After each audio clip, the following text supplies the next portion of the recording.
Bonjour à tous et à toutes, je suis donc Maëlle Collin, je travaille pour l'ADA Bretagne et je vais vous parler d'un outil qui a été développé par l'ADA Bretagne pour ses apiculteurs adhérents, qui est du coup un outil cartographique pour aider les apiculteurs et apicultrices à se partager le territoire.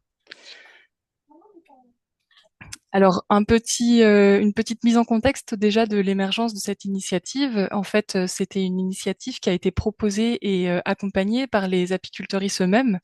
Le contexte était tout simplement que régulièrement, durant les différentes réunions techniques, étaient remontées des craintes par rapport à la façon de se partager le territoire.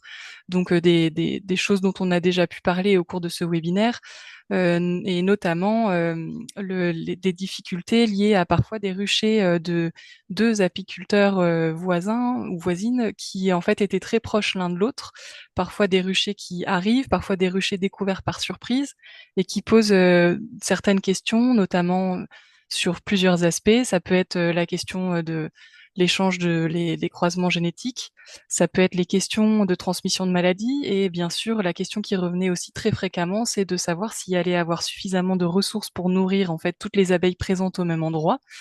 Euh, Sachant que en Bretagne, on a un contexte d'une apiculture qui est quand même assez sédentaire, enfin, on l'appelle plutôt sédentaire, dans le sens où les parcours de transhumance sont pas très développés.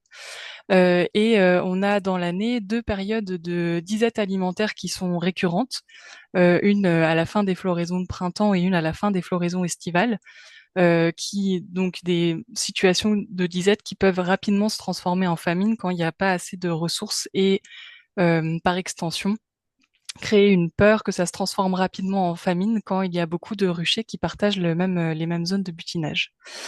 Donc voilà, l'objectif en fait, c'était donc d'essayer de répondre à ces craintes-là, d'essayer de proposer un outil. Et ce qui a été proposé par un groupe d'apiculteuristes, c'était de créer un outil cartographique qui permet de discuter plus facilement entre voisins voisines sur les positions de ruchers, sujet qui peut être souvent un petit peu délicat à aborder. Et donc, en permettant cette discussion-là, d'espérer lancer une dynamique qui permet aux personnes de discuter pour mieux définir localement les territoires de travail entre collègues.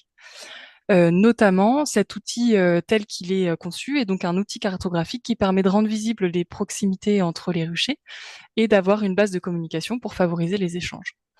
Et les contraintes qu'on avait pour mener ce travail, c'était d'assurer une certaine confidentialité des données, puisqu'il y a beaucoup d'apiculteuristes qui étaient réticents à l'idée de partager ouvertement les positions précises des ruchers aux collègues, qu'on est sur un outil qui est avec une participation volontaire en fait, et donc il n'y aura jamais d'exhaustivité de cette cartographie-là quant à la position de tous les ruchers présents en Bretagne.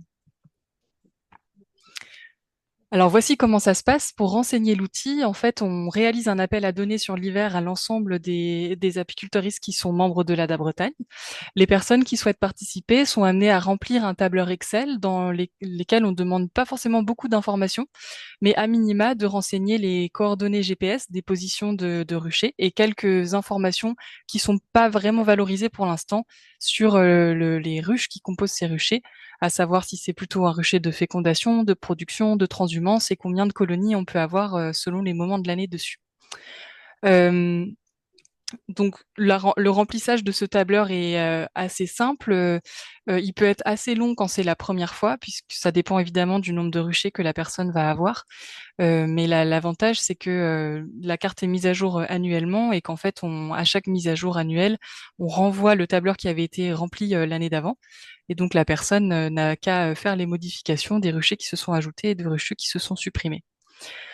En parallèle, toutes les personnes qui souhaitent participer à l'outil sont tenues d'accepter une charte de bonne conduite où on rappelle que cet outil est ici pour faciliter la communication entre les personnes, que chacun est garant aussi de la confidentialité des données et des personnes qui y participent, et que c'est à cette vocation uniquement et dans une idée de partage de territoire en bonne intelligence qu'il est mis à disposition.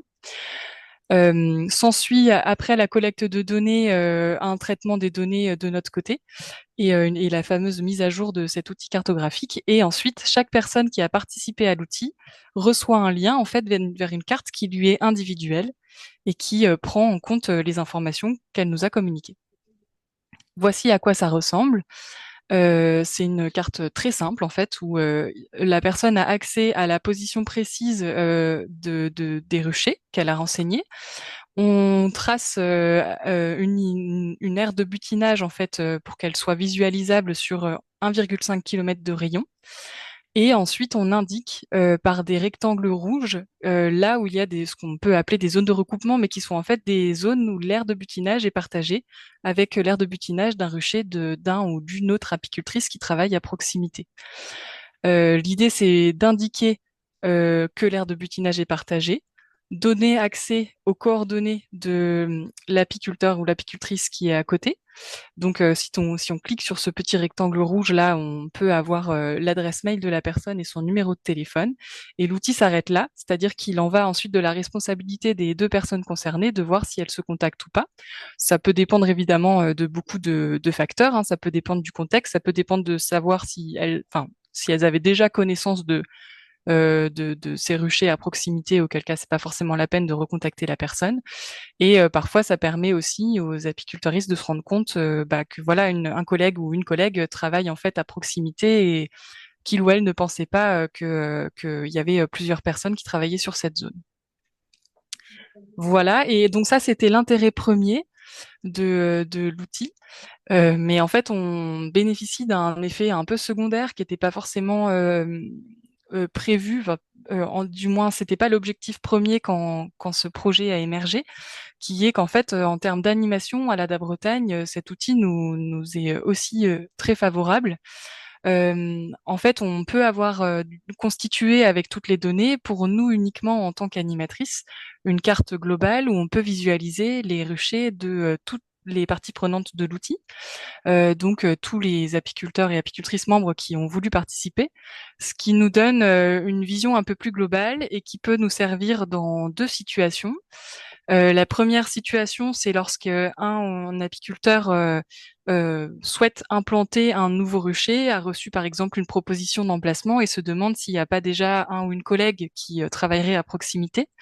Auquel cas, on peut regarder nous sur la carte et dire oui ou non, on a connaissance de telle personne qui travaille dans la zone et dans ce cas-là communiquer les coordonnées de la personne. Et la deuxième chose, c'est dans l'animation un peu plus globale de l'ADA Bretagne, quand on reçoit des sollicitations, et je pense en particulier quand on reçoit des propositions d'agriculteurs ou d'agricultrices qui voudraient proposer un bout de terrain pour faire un emplacement à un apiculteur, on a la possibilité d'orienter directement vers la personne qui travaille sur ce secteur. Si on voit qu'il y a un apiculteur, une apicultrice qui a déjà des ruchers à proximité, eh bien on fait suivre directement les coordonnées de cette personne pour lui proposer l'emplacement. Euh, voilà donc pour cet outil. Là, on a une quarantaine de personnes qui sont sur l'outil. On espère qu'à la prochaine mise à jour, on puisse encore augmenter le nombre de participants et de participantes. Sachant que c'est seulement la deuxième année de mise en œuvre, donc il y a eu toute la phase d'émergence du projet où les apiculteurs et les apicultrices ont eu besoin de voir un peu à quoi ça allait ressembler et c'était encore très flou au début. Maintenant qu'on a vraiment une représentation et qu'on sait à quoi s'en tenir, on espère que les taux de participation vont encore augmenter un petit peu. L'idée n'étant pas d'être exhaustif, on sait que c'est un objectif qui n'aboutira pas, mais quand bien même, plus il y a d'apiculteurs ou d'apicultrices qui participent à l'outil, plus l'outil devient utile pour une bonne mise en communication des personnes qui travaillent sur une même zone. Voilà pour cette présentation de cet outil de l'ADA Bretagne.